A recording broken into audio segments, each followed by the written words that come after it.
Hello students, आइए आज class 12 intermediate excellent grammar की बुक से इंट्रोगेटिव सेंटेंस में जो है लास्ट एक्सरसाइज है 5D। ये आपके इंट्रोगेटिव सेंटेंस पर आधारित है। तो 5 वाक्य दिए गए हैं, पांचों में 4-4 ऑप्शन दिए, इसमें से आपको सही ऑप्शन बताना है। ठीक है, तो इसके बाद हम इंपरेटिव सेंटेंस पे चलेंगे। तो ऐसे ही प्रश्न परीक्षा में इस वर्ष आने की संभावना है। आपको वाक्य बनाने के लिए भी दे सकता है, ऑब्जेक्टिव भी दे सकता है, दोनों मिला के देगा, इसलिए ऑब्जेक्टिव का आपको अध्ययन करना है। तो देखते हैं। पहले तो आप इसको वीडियो को पॉज करके सोच लीजिए इसमें कौन सा आंसर है, फिर मैं आंसर बता रहा हूँ तो आप करेक्ट समझ में आ जाएगा आपको। ये आपके पास किताब है तो किताब में पहले आप हल कर लीजिए, उसके बाद मिला लीजिए। देखते हैं। Will you be here for the next few minutes? क्या तुम यहाँ अगले कुछ मिनट तक रहोगे? शी सेड, उसने कहा। यस आई आंसर्ड, हाँ मैंने उत्तर दिया। तो देखते हैं इसमें 4 ऑप्शन में कौन सा सही है। ठीक है, जिनके पास पुरानी किताबें होंगी उसमें से नहीं होगा तो आप उसको ज़रूर इस 5 को लिख कर क्वेश्चन उसका आंसर भी नोट कर लें। तो देखिए, इसमें हम यह भी बताएंगे कौन सा ऑप्शन सही है कौन और बाकी क्यों गलत हैं, ये भी बताएंगे ताकि आपको 100% समझ में आ जाए। Will you be here for the next few minutes? She said, तो शी सेड पहले लिखेंगे हम। तो यहाँ पूछ रहे हैं तो शी आस्क्ड सही है, सब में सही। उसके बाद ऑब्जेक्ट आप आई आंसर, मैं उत्तर दिया तो मुझसे ही कह रहा है इसलिए मी भी सही, सी आस्क्ड मी। उसके बाद इफ़ लगेगा, फिर उसके बाद मी को ठीक है बदलेंगे तो हम यू को मी के अनुसार बदलेंगे तो आई हो जाएगा, क्योंकि सुनने वाला मैं हूँ। तो आई के साथ जो है वुड बी का भी प्रयोग होता है, शुड का भी प्रयोग होता है। आजकल वुड बी का प्रयोग कॉमन हो गया है, सबके साथ लगने लगा। तो आई वुड बी देयर, ठीक है। तो देखिए दूसरे में आई शुड बी देयर, दोनों है तो दोनों लग सकते हैं। तो आप दोनों देखते हैं, आगे पढ़ेंगे फार दोनों में लगा है। उसके बाद अब यहाँ देखिए नेक्स्ट का फॉलोइंग बदला जाता है। तो फॉलोइंग बदला, दूसरे में नहीं बदला, इसलिए दूसरा ऑप्शन गलत हो गया। तो फॉलोइंग फ्यू मिनट्स हो गया, ठीक है। उसके बाद आई आंसर्ड का दो या आई रिप्लाइड, बात एक ही हुई, तो यहाँ तक ये भी सही है। यस के आने पर इन द अफर्मेटिव होता है, यह भी सही है। तो इसलिए पहले में कोई दिक्कत नहीं, पहला सही है, दूसरा हो नहीं सकता। तीसरा देख लेते हैं, तीसरा भी जो है I would be there for the following minutes, I answered yes, yes भी नहीं होता क्योंकि इन द अफर्मेटिव होता है, या तो सब्जेक्ट और वर्ब दोबारा लिखा जाता है। चौथा भी देख लेते हैं, हो सकता है कि नहीं, इंक्वायर्ड में इंक्वायर्ड के साथ आप लगता है, ये भी गलत है। तो तीनों गलत है, इसलिए पहला सही है। 100% आपके उत्तर की जांच भी हो गई।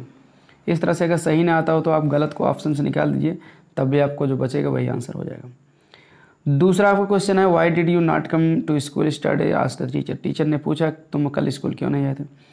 तो इसका आंसर खोजने का प्रयास करते हैं। द टीचर आस्क्ड पहले लिखेंगे, ठीक है। उसके बाद वाई रहेगा, तो ठीक है। तो वाई का वाई देखिए पहले में है, वाई के बाद सब्जेक्ट ही है, डिड है।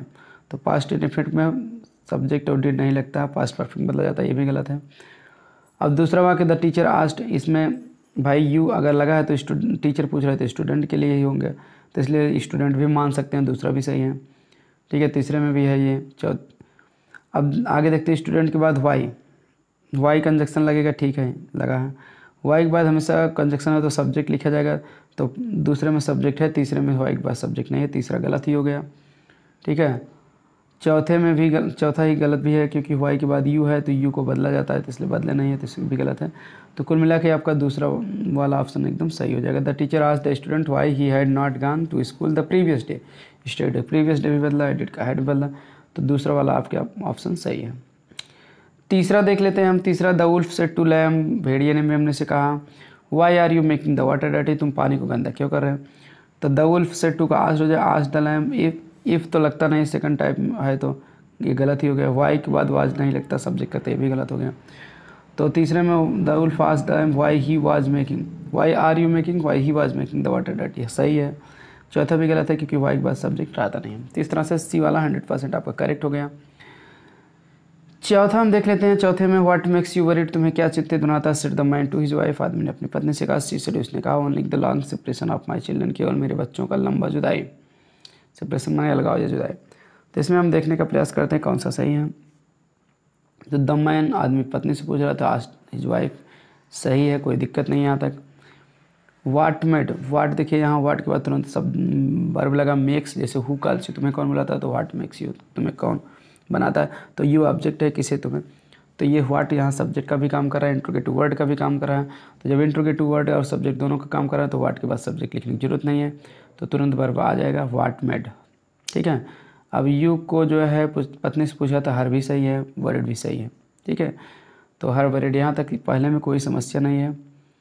ठीक है, दूसरे में तो भाई समस्या है, व्हाट के बाद सी लगा दिया तो ये भी गलत है क्योंकि व्हाट खुद सब्जेक्ट है, सी नहीं आएगा। तीसरे में भी व्हाट के बाद सी, ये भी गलत है, नहीं आएगा। चौथे में देख लेते हैं, तो दोनों तो ऑप्शन से हट ही है, पहला और चौथे में से ही एक सही होगा, फिर आगे भी पढ़ते हैं। The man asked his wife what made her bread, दोनों में यहाँ तक देखिए कॉमन है, तो इसलिए यहाँ तक पढ़ने से आपका कंफर्म नहीं हो पाएगा, आगे भी पढ़ लेते हैं। आगे पढ़ रहे हैं सी सेड, तो सी सेड देखिए इसमें भी है, इसमें भी, यहाँ तक भी पढ़ने के, दैट भी इसमें भी, इसमें यहाँ तक भी कोई समस्या नहीं है। आगे देख लें only the long separation of her children, तो देखिए पहले में ओनली द लॉन्ग सेपरेशन है, दूसरे में दैट के बाद it was the long separation of her children, separation of her children इसमें भी है, इसमें भी है। तो देखिए बात यह है कि ओनली तो लगा सकते हैं, लेकिन क्या है कि ग्रामर का नियम कहता है कि दैट एक कंजक्शन है। दैट क्या है? एक कंजक्शन है, तो कंजक्शन के बाद हमेशा सब्जेक्ट प्लस वर्ब रहना चाहिए, क्योंकि ये क्लाज होना चाहिए। क्या होना चाहिए? Clause.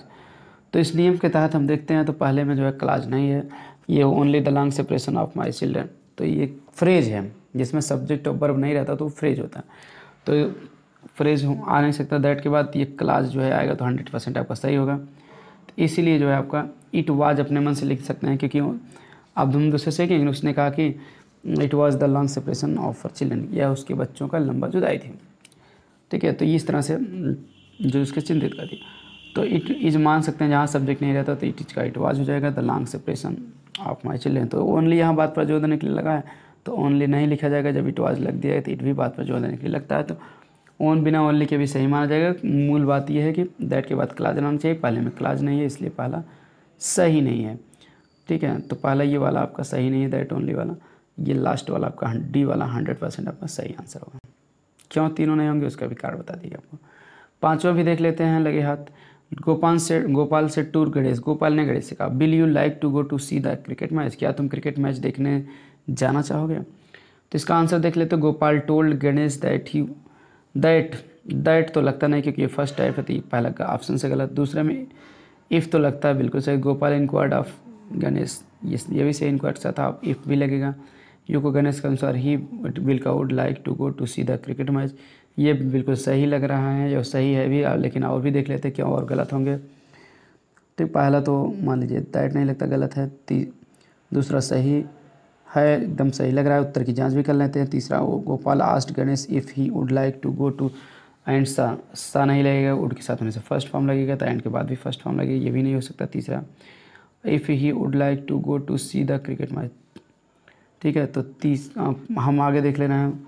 Gopal said to Ganesh का asked Ganesh will you like, तो इफ़ ही वुड लाइक, अब यहाँ वुड के साथ लाइक्ड कर दिए, तो हमेशा वुड के साथ वर्ब की फर्स्ट फॉर्म लगती है, तो इसलिए ये भी गलत है आपका। तो कुल मिला के सी डी ए तीनों गलत है, तो बचा क्या? बी, ये आपका 100% सही है। आई होप वीडियो समझ में आ गया होगा। ऐसे ही आप पूरी जानकारी के लिए एकदम सटीक आपको पूरा एक्सरसाइज के साथ आपको नियम भी बता दिया जाता है। तो आप पसंद आया तो लाइक सब्सक्राइब शेयर करें। मिलते हैं नेक्स्ट वीडियो में। Thanks for watching video. हाँ, सारी वीडियो आप देखते रहिए, बाद में मैं इसके एक मास्टर वीडियो भी बना दूंगा रिवीजन के लिए, ताकि आपको समय बचे, परीक्षा से पहले आप रिवीजन कर सकें, सबको एक साथ देख सकें। तो मिलते हैं नेक्स्ट वीडियो में। थैंक्स फॉर वॉचिंग वीडियो, और अपने दोस्तों के साथ शेयर ज़रूर कर देना।